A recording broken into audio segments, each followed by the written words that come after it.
আমরা আমাদের চেয়ারম্যান সাহেব বেশ করি, উনি আমাকে ফোন করছেন।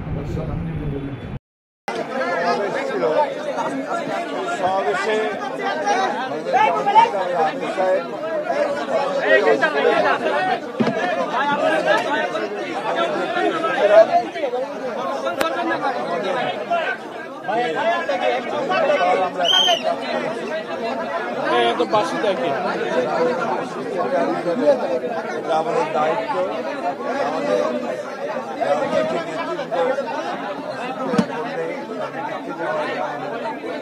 দায়িত্ব মনে করি হিসেবে আমরা, আমি ডক্টর মঈন খান, আমরা দুজনকে এসেছিলাম এখানে তাকে সঙ্গে দেখা করতে। উনি আগের চেয়ে ভালো করতেছেন, বললেন না আগের চেয়ে অনেক ভালো। অমিত সাহেব আছে, মহাসচিব আছেন, আগের চেয়ে অনেক ভালো। আশ্বস্ত হয়েছি, কারণ এই বাংলাদেশের রাজনীতির এই ক্রিটিক্যাল মোমেন্টে আপনার আমরা মনে করি।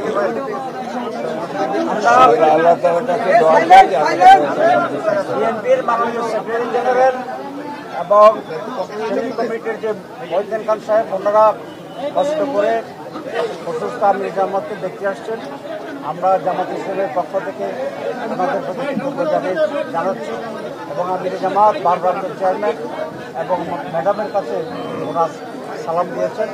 আপনাদের সবাইকে ধন্যবাদ। এবং আমি বলি আপনাদের আরেকটা কথা বাদ পড়ে গেছে, হচ্ছে যে আমাদের ভারপ্রাপ্ত চেয়ারম্যান জনাব তারেক রহমান সাহেব আমাকে বলেছেন যে আপনি যান গিয়ে দেখে। For more updates, follow us on Facebook, subscribe our YouTube channel, get the latest update on www.daily-sun.com.